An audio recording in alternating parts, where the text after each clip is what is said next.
Rachid Benzine est le grand témoin de 64 minutes. Bonsoir, merci d'être avec nous sur TV5 Monde. Dans 64 minutes, vous êtes enseignant, islamologue et chercheur associé au Fonds Ricoeur. Votre nouveau livre a pour titre Nour, pourquoi je n'ai rien vu venir. C'est aux éditions du Seuil. Vous allez d'ailleurs mettre en scène, vous êtes en train de mettre en scène ce dialogue entre une fille et son père à Liège, du 24 au 28 janvier, où vous êtes en résidence. Ce sera ensuite à travers tout le royaume de Belgique. Rachid Benzine, d'abord peut-être quelques mots sur l'actualité.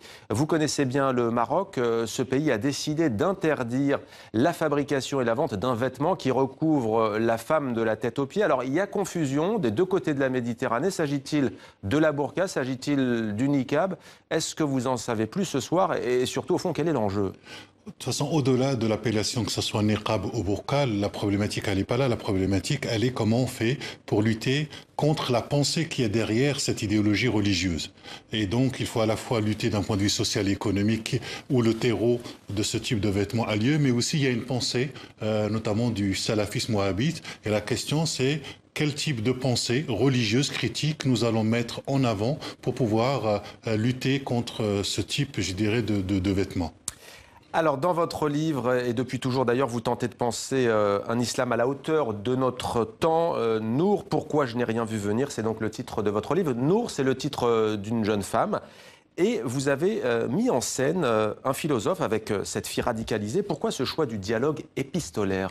Parce qu'il me semblait que l'analyse universitaire était incapable de rendre compte de la complexité des phénomènes de radicalisation violente et de l'engagement djihadiste d'un certain nombre de jeunes. Nous savons d'abord que les profils sont complètement divers et j'ai eu l'occasion, en tout cas, d'aller à partir des enquêtes sur le terrain, notamment dans les prisons. J'ai assisté à des jeunes qui revenaient de Syrie. J'ai rencontré des jeunes brillants intellectuellement et donc avec une pensée plutôt bien construite et donc c'est une pensée qui peut faire peur et donc je voulais que à travers un échange épistolaire entre un père philosophe critique et sa fille qui fait des études de philosophie qui est très brillante et qui malgré cela, malgré cette pensée critique va rejoindre Daesh et donc je voulais que notamment à travers cet échange épistolaire qu'on puisse écouter à la fois les arguments du père mais en même temps ces arguments de cette fille que nous refusons parfois aujourd'hui d'écouter. Alors j'aimerais lire un extrait. Alors je précise d'abord que chaque chapitre commence par Nour, ma petite fille chérie. Ça se terminera à la fin par Nour, ma petite fille chérie, qui n'est plus une petite fille. Alors vous écrivez d'entrée dans l'avant-propos cette question violente, pourquoi je n'ai pas vu venir, a pris une dimension nouvelle le soir du 13 novembre 2015, quand la rupture à l'œuvre dans le monde extérieur a éclaté en moi et m'a déchiré avec une évidence effarante. 2 points. Et là, vous dites, une partie de moi venait de s'en prendre à une autre partie de moi, d'y semer la mort et la douleur. Oui, je pense qu'à partir du 13 novembre 2015, en France, tout le monde est interpellé, et tout d'abord en tant que citoyen français, et moi appartenant à la fois d'origine marocaine, mais m'inscrivant aussi dans la tradition musulmane, toutes ces composantes de ce qui me fonde m'interpellent, parce que la violence vient nous interpeller, et surtout sur les effets de la violence.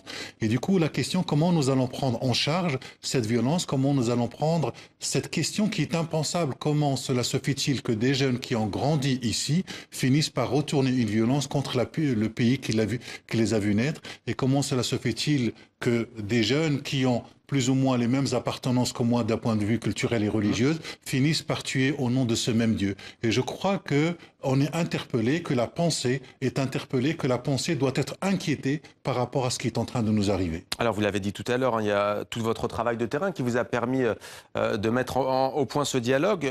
Dialogue impossible, difficile. Comment l'avez-vous vraiment imaginé ?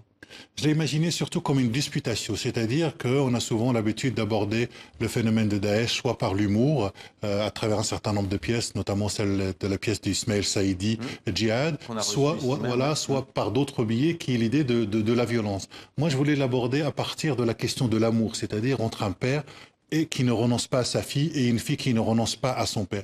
Et je voulais mettre la pensée au centre, c'est-à-dire les arguments, une disputation. Je voulais qu'il y ait 2 types de raisons qui sont à l'œuvre, qui sont en contradiction, qui sont en opposition, mais toujours avec ce lien qui est absolument important dans, je dirais, dans ce texte, qui est l'amour d'un père pour sa fille, puis l'amour d'une fille pour son père. Vous êtes un intellectuel, un enseignant, islamologue, je l'ai dit, mais quelle est la part de vous, Rachid Benzine, dans ce livre, la part d'intime? La part d'intime, c'est toujours la part du doute, c'est-à-dire à un moment quand le père dit à sa fille, ma fille, le contraire de l'ignorance, ce n'est pas la connaissance, mais ce sont les certitudes.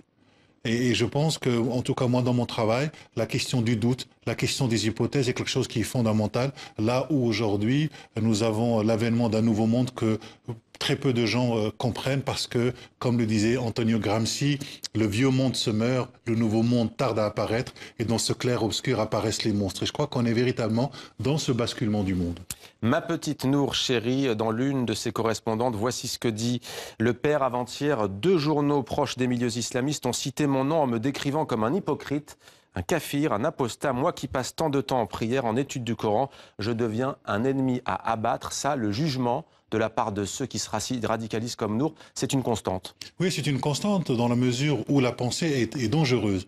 Et on voit bien que c'est un père qui se situe dans le monde arabe, qui est à la fois philosophe et islamologue, qui avance un certain nombre d'hypothèses, mais le fait d'avancer simplement des hypothèses peut je dirais, vous amener la mort, puisqu'il est déclaré comme apostat. Donc il a à la fois sa fille qui est partie parce que pour lui c'est impensable, parce qu'il lui a donné tous les rudiments de l'analyse critique. Elle finit par utiliser les outils de la raison critique contre son propre père.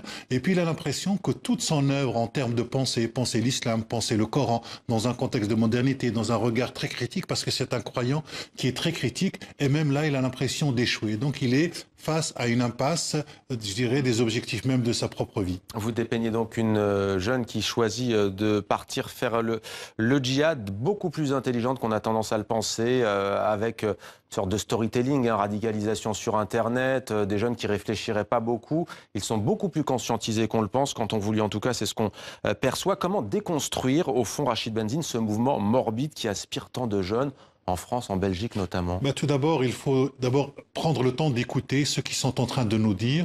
Ils sont en train de nous dire des choses que nous refusons d'entendre, et notamment sur notre propre civilisation, sur le fonctionnement de notre monde, sur le fonctionnement de notre société. Et que lorsque nous le décrivons simplement comme barbare, nous refusons de penser ce qui est en train d'arriver. Or, je crois qu'au-delà des profils de ces types de jeunes, il y a quand même une idéologie derrière. Il y a une pensée Daesh, je le dis souvent, c'est une révolution théologico-politique qui s'appuie sur un certain nombre de rêves, le rêve de l'unité, le rêve de la dignité face à l'humiliation, le rêve de la pureté, de la purification, puis la quête du sens, ce qui fait que des jeunes, faute de donner un sens à leur vie, vont chercher à donner un sens à leur mort. Donc il y a un idéal. Et je crois que l'abbé Pierre a raison quand il disait qu'une civilisation se mesure à la qualité des objets de colère qu'elle est capable de proposer à sa jeunesse. Et aujourd'hui, nous sommes en panne d'idéal, nous sommes en panne d'espérance. Et c'est ça qui nous est retourné. C'est ça que vous n'avez pas su voir comme beaucoup, c'est au fond comment ce discours de Daesh a réussi à prendre dans certains quartiers défavorisés en France. Tout d'abord, c'est le père qui dit « Nour, pourquoi n'ai-je rien vu venir ?» Parce que j'ai eu l'occasion de rencontrer un certain nombre de familles qui m'ont toutes dit « Nous n'avons rien vu venir ». Et il y a une espèce de colère sourde que les parents ne voient pas, et d'un seul coup, du jour au lendemain, ils apprennent que leurs enfants sont partis en Syrie. Moi, j'ai rencontré un certain nombre de parents dont leurs enfants sont partis et certains ne sont pas revenus parce qu'ils sont déjà morts. Et donc, ils ne savent pas ce qu'ils sont devenus, simplement ils savent qu'ils sont morts, ils n'ont pas pu les enterrer, ils n'ont pas pu faire le deuil. Donc c'est un cri terrible, et c'est un cri terrible qui vient notamment de la part des femmes. On entend rarement les pères. Le père, c'est le grand absent. Et donc c'est pour cela que je voulais donner aussi la parole à ce père, et à ce père qui dit aimer sa fille. On n'a pas l'habitude, notamment dans un certain nombre, je dirais, de parties du monde, c'est un peu de dire cet amour que le père peut avoir vis-à-vis de sa fille. Quand on vous lit, on se dit qu'il y a un énorme travail à accomplir dans les pays qui ont été récemment la cible d'attentats. Quel regard portez-vous sur ce qu'on appelle en France la politique de déradicalisation ? Vous savez, on est au tout début. C'est-à-dire, on est face à un phénomène qu'on essaye de comprendre. Mais au-delà du phénomène, je dirais, de radicalisation, de déradicalisation, les gens ont le droit d'être radical d'un point de vue dans le discours politique. Pardon, c'est quelque chose que l'on peut... c'est quelque chose que l'on peut comprendre. Ce que l'on doit refuser, c'est la radicalisation violente, c'est-à-dire une radicalisation qui va éliminer l'autre. Mais il y a un certain nombre de discours qui préparent cette violence. Et pour moi, il y a 5 étapes avant le passage à l'acte. Tout d'abord, il y a la définition d'un nous et d'un eux. Ensuite, on dit que ce eux, il est méprisable. Ensuite, ce eux crée un danger pour notre espace symbolique. Et ensuite, ce eux crée un danger pour notre espace physique. Et donc, il faut comprendre ce processus-là, mais au-delà de la compréhension de ce processus-là, il va falloir à un moment proposer un autre idéal. C'est-à-dire que Daesh propose des rêves, Daesh propose une aventure, Daesh propose un idéal. Quel idéal sommes-nous capables de proposer à notre jeunesse? Alors justement, vous prenez, s'agissant du point de vue religieux, un islam libéral ancré dans son époque et dans son temps. Quelle est, selon vous, la priorité en la matière? Je pense que la priorité, c'est d'abord l'histoire, c'est faire de l'histoire. Et je crois que nous ne faisons pas suffisamment de l'histoire en ce qui concerne l'islam des origines. Et il y a un véritable déficit d'histoire. Je dis souvent à mes étudiants qu'au faute d'histoire, on se raconte des histoires et ça finit par faire des histoires. Pourquoi? Parce que si vous n'arrivez pas à inscrire l'islam sur 15 siècles, et pour montrer comment l'islam en tant que religion va se développer historiquement, comment il va intégrer un certain nombre de cultures, et j'ai envie de vous dire que toutes les religions sont syncrétiques. C'est-à-dire que toutes les religions empruntent à des cultures qui les précèdent. Toutes les religions empruntent des modalités de fonctionnement, de représentation qui sont liées déjà à d'autres religions qui sont avec elles. Et donc cette quête de la pureté, cet imaginaire de la pureté, à mon avis, c'est cela qui mène à la violence. Il n'y a aucune religion pure. Et toutes les religions s'inscrivent d'abord dans le temps historique des êtres humains. Et c'est cela que nous devons comprendre, comment l'islam s'est adapté au fur et à mesure je dirais, de l'histoire. Juste une question, il est souvent question de la formation des imams en France, de l'ingérence des pays étrangers, Turquie, Maroc, Algérie, Tunisie notamment, dans les lieux de culte musulmans en France. Que faut-il faire en priorité à ce sujet selon vous ? Je pense que d'abord c'est une problématique qui est assez complexe parce que vous pouvez avoir très bien un islam tunisien, marocain ou turc qui soit un islam traditionnel et qui ne soit pas en rupture vis-à-vis de la société française. Et vous pouvez avoir un islam français qui soit lui-même en rupture avec la société.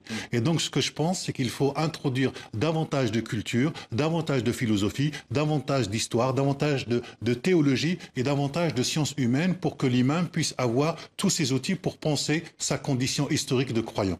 Merci beaucoup Rachid Benzine. Nous, Pourquoi je n'ai rien vu venir, c'est aux éditions du Seul et donc en Belgique, mise en scène à la fin du mois avant une tournée mise en scène sur les planches. Merci beaucoup Rachid Benzine d'être venu sur notre plateau. Merci.